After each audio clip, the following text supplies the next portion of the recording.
हरिः ओम त्र्यम्बकं यजामहे सुगन्धिं पुष्टिवर्धनम् उर्वारुकमिव बन्धनान् मृत्युर्मुक्षीयमामृतात्। प्रिय दर्शकों नमस्कार, मैं पंडित कृष्ण शर्मा ज्योतिषाचार्य आज के वीडियो में आपका हार्दिक स्वागत करता हूँ। आज हम केंद्राधिपति दोष के बारे में विस्तार से चर्चा करेंगे। केंद्राधिपति दोष क्या है? शुभ ग्रह यानी शुक्ल पक्ष का चंद्रमा, बृहस्पति, शुक्र और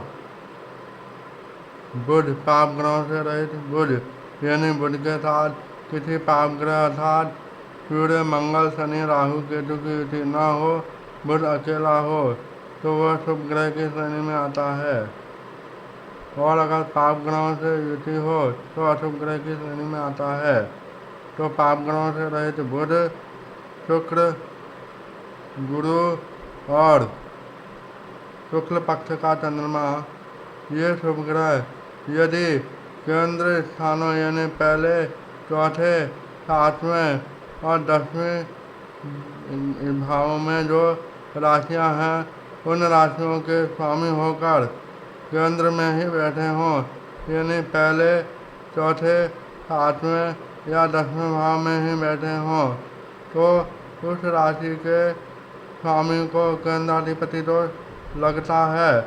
और केंद्राधिपति दोष होने पर यह शुभ ग्रह अपने महादशा या अंतर्दशा में केवल 80% ही शुभ फल दे पाते हैं, भले ही राशि के स्वामी से पंचमहापुरुष योग ही क्यों न बन रहा हो।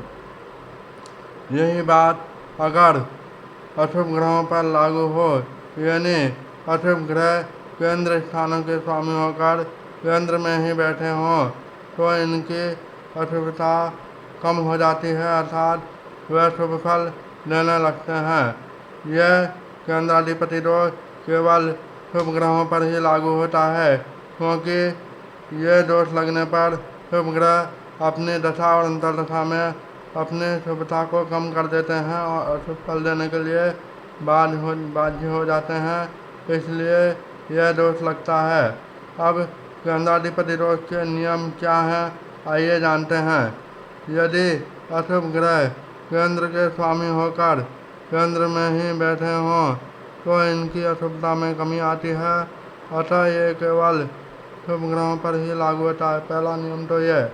दूसरा नियम, यदि कोई ग्रह केंद्र के स्वामी के साथ त्रिकोण का भी स्वामी हो अर्थात पहले, 5वें और 9वें भाव का भी स्वामी हो तो उस ग्रह को केंद्राधिपति दोष नहीं लगता है। उदाहरण के लिए तुला लग्न की कुंडली में तुला लग्न की कुंडली में शनि क्रमशः चौथे और 5वें भाव का स्वामी है जो कि क्रमशः केंद्र और त्रिकोण के भाव हैं, अतः शनि को तुला लग्न की कुंडली में केंद्राधिपति दोष नहीं लगेगा। अगला नियम कहता है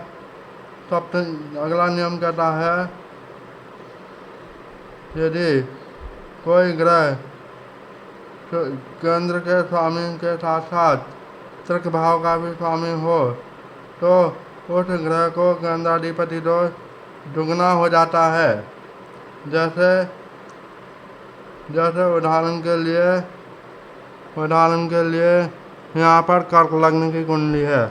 कर्क लग्न की कुंडली में त्रिक भाव में कौन कौन सी राशियाँ हैं यानी छठे, 8वें और 12वें भाव में कौन कौन सी राशियाँ हैं तो 9वें नंबर की राशि धनु, 11वें नंबर की राशि कुंभ और तीसरे नंबर की राशि मिथुन।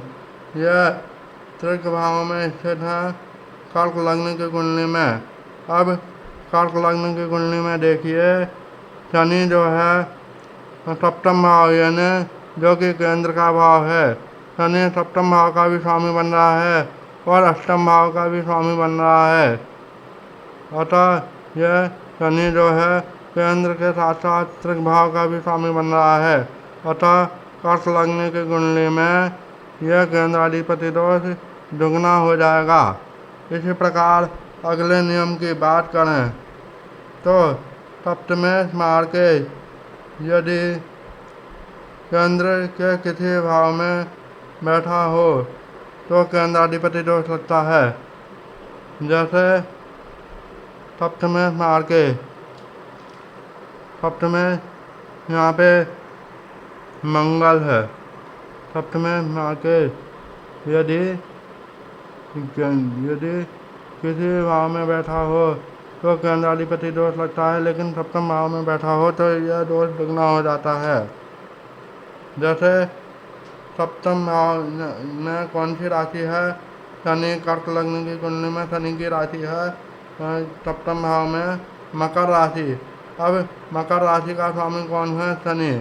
शनि अगर चौथे या 10वें भाव में बैठा हो तब तो केंद्राधिपति दोष लगेगा ही शनि को। लेकिन यदि शनि सप्तम में बैठा हो तो यह दोष दुगना हो जाएगा।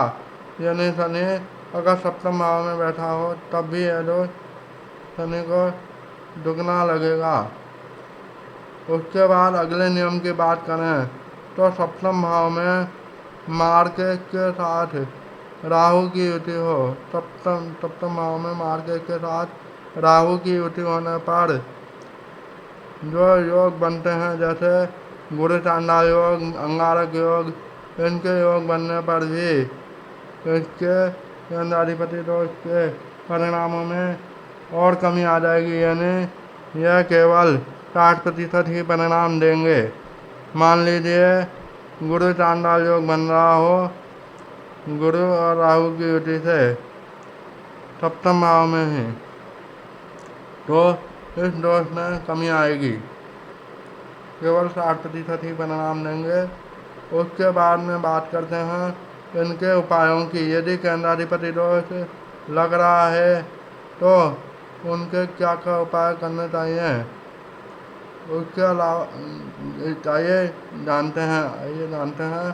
केंद्राधिपति दोष हो तो नित्य भगवान शिव की आराधना करें और 21 बार ओम नमः नारायणाय नमः मंत्र का जाप करें। आज के लिए इतना ही काफ़ी है। मिलते हैं अगले वीडियो में, तब तक के लिए नमस्कार। जय श्री कृष्ण।